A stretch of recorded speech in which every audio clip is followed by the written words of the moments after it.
Hi, I'm composer Nicholas Britell, and I'm here with Vanity Fair today to explore my score to HBO's Succession.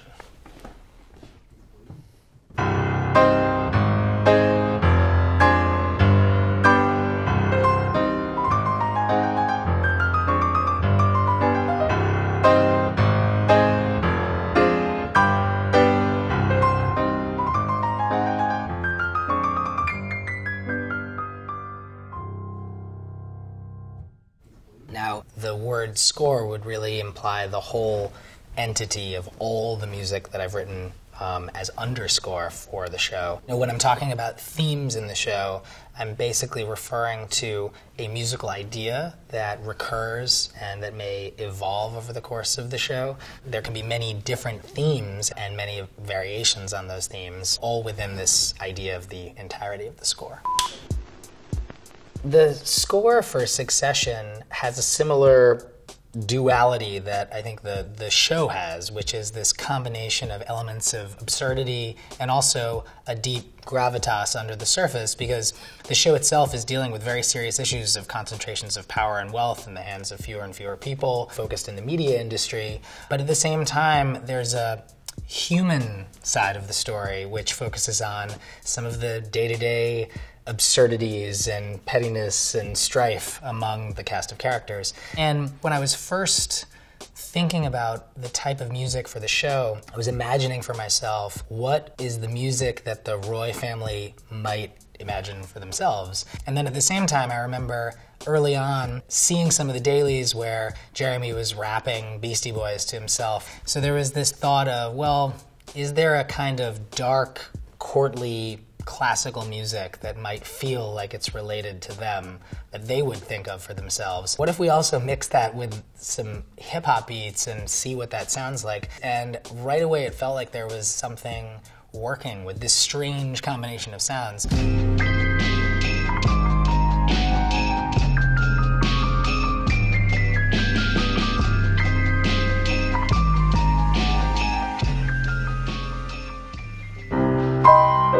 There's this sort of immediate dissonance right from the top of the piece where, you hear this sort of C minor chord, but there's actually a B natural in it, which gives you this immediate sense that something is maybe potentially off.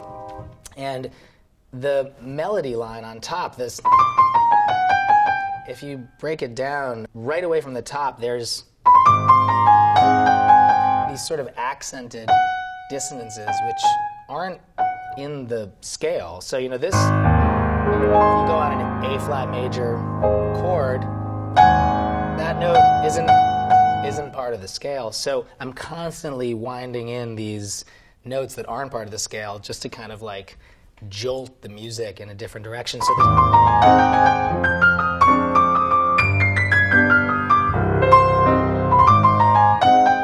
So you see how things are always kind of off-kilter with themselves, like the family in the show.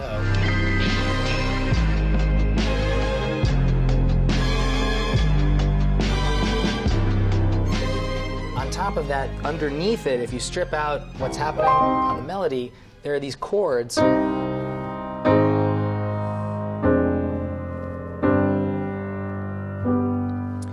This is a very sort of old-school, classical set of harmonies, which many composers would use these kinds of chords, often to signify perhaps a culmination of a minor key piece of classical music. It's 1, 6, 2, half diminished in a first inversion, and then on the 5. So you get this feeling of a late 1700s dark classical universe, and then there's a sort of scope and epic nature to the way that the score then evolves, where you have these large chords played on a string orchestra.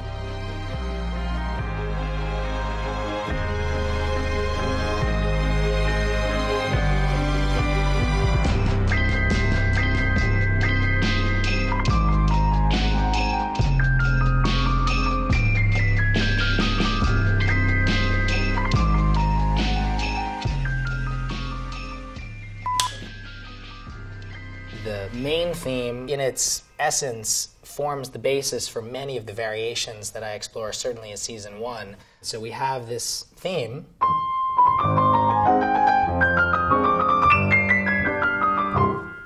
kind of motif where these chords can then evolve into something like this.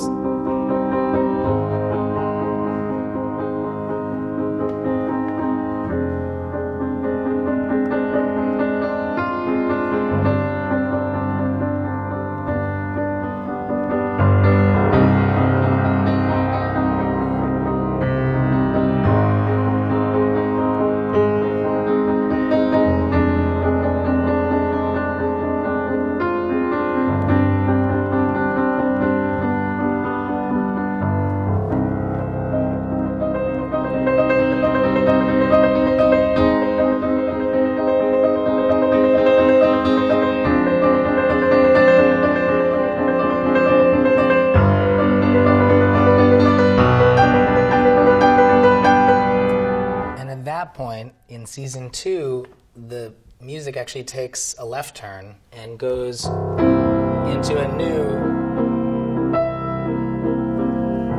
melody and harmony.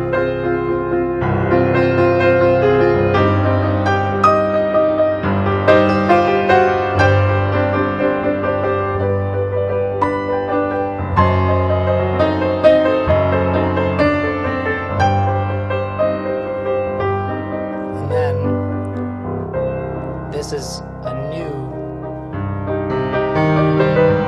set of ideas for season 2.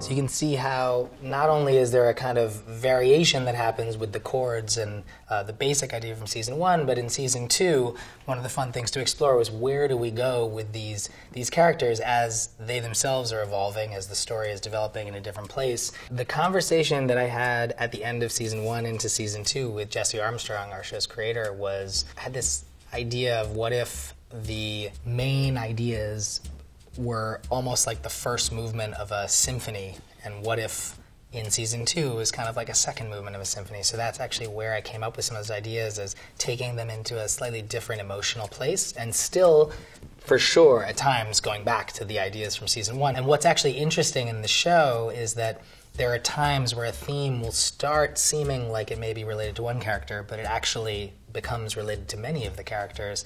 And I think that some of those are actually almost like unexpected on our part. There's times where a certain piece of music just links up in a way with a storyline, and it's almost like the show is directing us in a certain place where it's almost telling us that there are these other dynamics at work.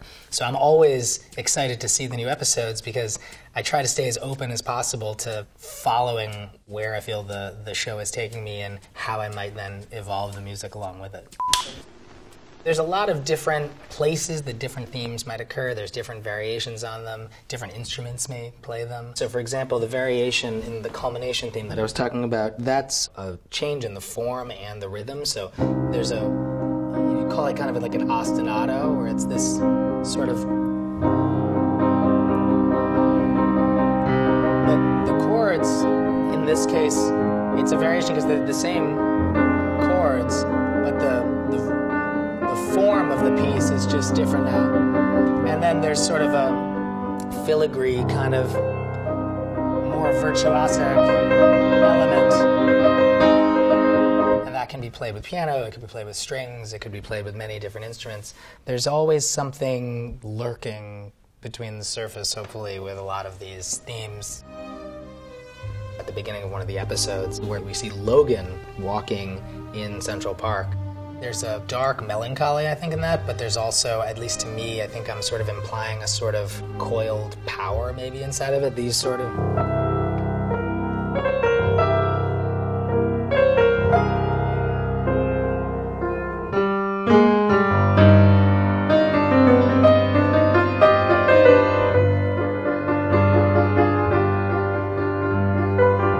In particular with Logan's character, where none of us really know the full depths of what he's thinking of. There's quite a few different variations where I also explore different kinds of classical forms too. There's things, all of those were in essentially like 4/4 time. There's things I do in almost like a minuet, kind of a dark minuet. There's a theme that you hear at times, this kind of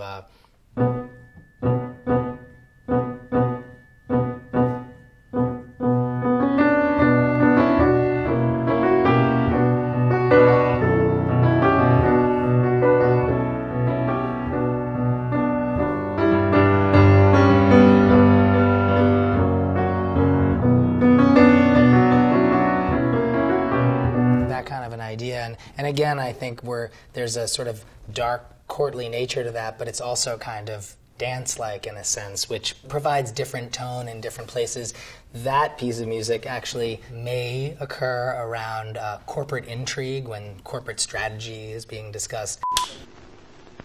We're always doing musical experiments, and I'm always excited to try different ways of taking us out of these episodes and through the end credits. So in almost all cases, the end credits is its own variation and idea. One of the themes that is very featured at that moment is this theme.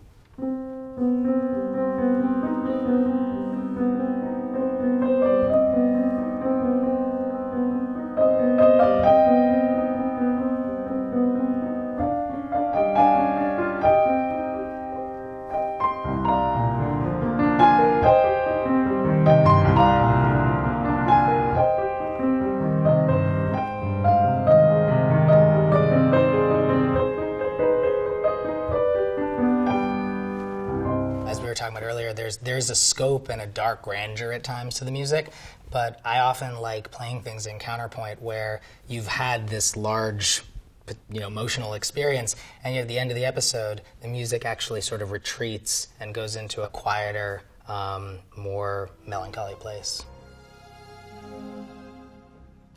There's something interesting about this feeling of like, is there this inherent, subtle sadness that's underlying all of what's happening in this show?